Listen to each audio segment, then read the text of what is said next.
Ma'am internships hospitals में भी होती है और क्लिनिक्स में भी होती है, तो दोनों में डिफरेंस क्या है? हॉस्पिटल इंटर्नशिप में ज़्यादातर हॉस्पिटलाइज्ड पेशेंट्स होते हैं, तो वहाँ पर एक वार्ड होता है, एक ओपीडी होता है आउट पेशेंट, तो दो तरह उनको एक्सपोजर मिलता है।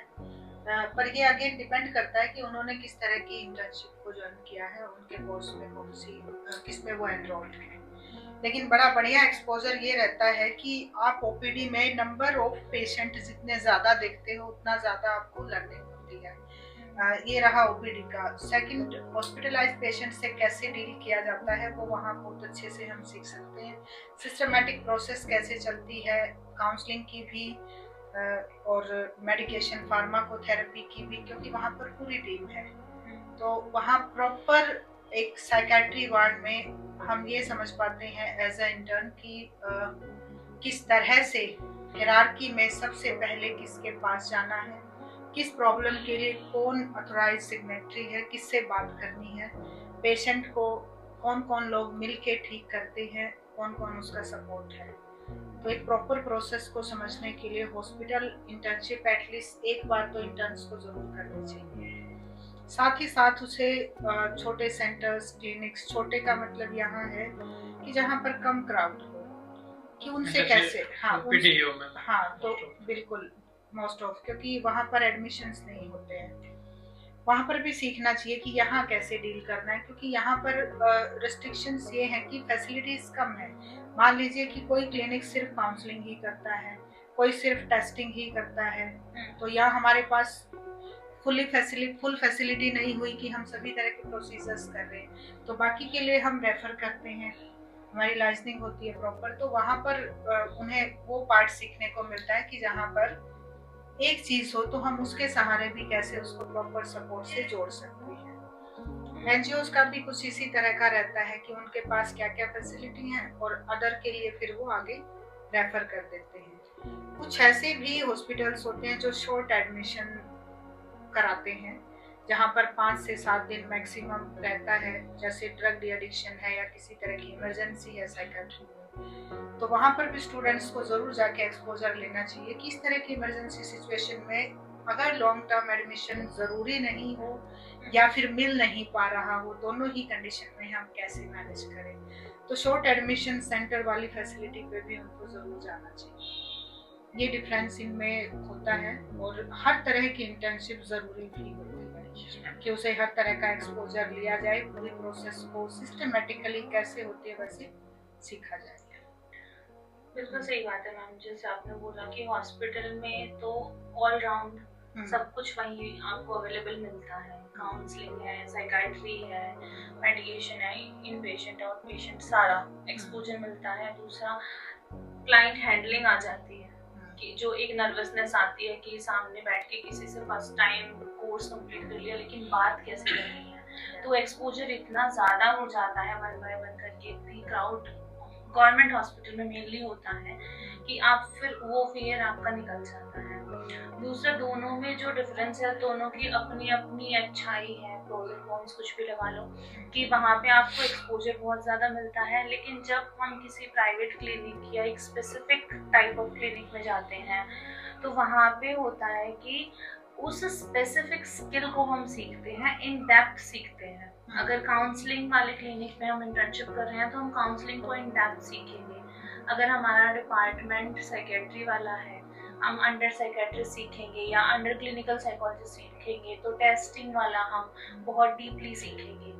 तो हमारा जो स्किल एकदम रेडी होगा टू यूज, वो वाला एक्सपोजर हमें वहाँ मिलेगा। दूसरा, हर बच्चे का अपना नीश होता है, मास्टर्स होते होते डिसाइड कर लेते हैं कि मुझे इस फील्ड में जाना है, मुझे कपल थेरेपिस्ट से डील करना है, अडल्ट के साथ करना है या टीन्स के साथ करना है। तो इसमें ये फायदा होता है कि बहुत सारे क्लिनिक ऐसे हैं, बहुत सारे प्राइवेट सेटअप ऐसे हैं जो सिर्फ और सिर्फ रिलेशनशिप काउंसलिंग प्रोवाइड कराते हैं, कुछ सिर्फ चाइल्ड इंटर्नशिप प्रोवाइड कराते हैं, तो हम वहाँ पे अपनी ज़रूरत के अकॉर्डिंग भी जा सकते हैं कि मेरा इंटरेस्ट अगर चाइल्ड साइकोलॉजी में है तो मैं ऐसा कोई इंस्टीट्यूट क्यों ना ज्वाइन करूँ जहाँ पे सिर्फ बच्चों से डील करना सिखाते हो, मेरा टाइम भी सेव होगा, कंफ्यूजन भी क्लियर होगी, और जिस फील्ड में मैं जाना चाहती हूँ एज अ स्टूडेंट, तो स्टूडेंट के लिए कंफ्यूजन खत्म कि हाँ मुझे वहाँ पे बहुत कुछ सीखने को मिलेगा और एंड तक मिलेगा। और ये भी होता है कि कुछ स्टूडेंट तो अपना स्पेशलाइजेशन सेलेक्ट ही नहीं कर पाते, तो इस तरह की जो लर्निंग प्रोसेस है इसमें उनको थोड़ी सी आसानी भी हो जाती है ये देखने में कि मैं कौन से में जाऊं, क्योंकि हम बहुत कुछ नाप तोल रखते हैं कि अगर हम सिर्फ टेस्टिंग में गए तो हमें क्या फायदा या क्या नुकसान होगा, हम सिर्फ काउंसलिंग में गए तो क्या होगा, फार्माकोथेरेपी में गए तो फिर क्या क्या रेस्ट्रिक्शंस हैं, तो वहाँ पर उनका ये भी रहता है। अगर साइकोलॉजी स्टूडेंट की बात करें तो फार्माकोथेरेपी उनके लिए है नहीं, ये ज़रूर क्लियर करें वो, क्योंकि उनके बारे में उनको जो अलग से अपनी नॉलेज लेनी है या एक लिमिटेड जहाँ तक उनकी वो उसके लिए उनका अथॉरिटी है बस उतना ही वो सीखें, बाकी वो साइकेट्रिस्ट का काम है। तो उनके लिए बड़ा आसान हो जाता है अगर वो इंटर्नशिप करें तो अपना स्पेशलाइजेशन निर्धारित करना अपने एप्टीट्यूड के बेसिस पर भी, और जो पूरी प्रोसेस है उसके अंदर वो कहाँ अपने आप को पाते हैं, किसमें सबसे ज्यादा कॉन्फिडेंस है, उनके लिए काफी आसान हो जाता है। सिलेक्शन टू एलिमिनेशन कह सकते हैं कि अगर एक चीज में हम अच्छा नहीं कर पा रहे हैं तो वो भी एक सेल्फ रियलाइजेशन है कि ये फील्ड तो मेरे लिए नहीं है, तो एलिमिनेशन में भी कंफ्यूजन तो कम हो ही जाता है। Actually this is ultimate clarity जिसके लिए स्टूडेंट बहुत परेशान रहते हैं, और यही वो स्थिति है जिसमें हम बार बार कह रहे हैं कि वो कंफ्यूज रहते हैं, क्योंकि अपने कोर्सेज को सेलेक्ट करने से लेकर अपनी प्रैक्टिस में आने तक वो हर चीज के बारे में यही सोच रहे होते, क्या मैं ये कर पाऊंगा, मैं ये कैसे करूंगा, या मेरे लिए क्या ये सही है, क्या इसमें स्कोप है, क्या इसमें पैसा है, तो इस तरह के सवाल चलते रहते हैं। तो यहाँ आकर जब वो इतनी सारी इंटर्नशिप अलग अलग सेटिंग्स में कर लेता है तो उसे ये जरूर क्लियर हो जाता है कि मैं कहाँ हूँ और मेरे लिए क्या सही है, और हर स्पेशलाइजेशन का एक फायदा और नुकसान है,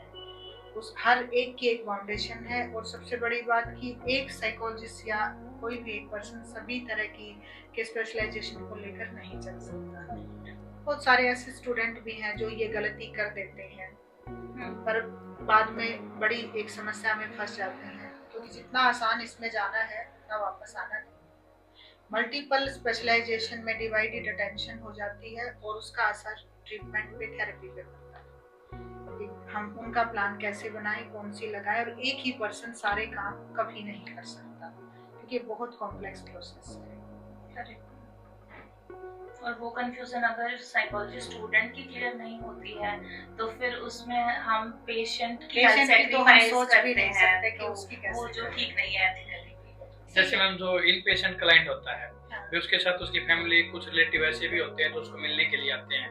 हम उनसे भी हिस्ट्री कलेक्ट कर पाते हैं। कभी कभी क्या होता है अभी फैमिली जजमेंटल एरर की वजह से कंप्लीट डिस्क्राइब नहीं करती, और अगर इनसाइट नहीं है पेशेंट में, साइकोटिक है, तो वो भी नहीं कुछ बता पाएगा अपने बारे में। तो कुछ हिस्ट्री हम वहाँ पे ये लगा लो मल्टीपल सोर्स हो जाते हैं हिस्ट्री को कलेक्ट करने के, और फिर हम कंप्लीट 24 आवर उसके ऊपर अगर हम देख पाते हैं भाई क्या खाना खा रहा है, किस मेडिकेशन का कितनी देर तक असर रहा, उसके बाद उसका आउटकम क्या निकल के आया, भाई अगर उसको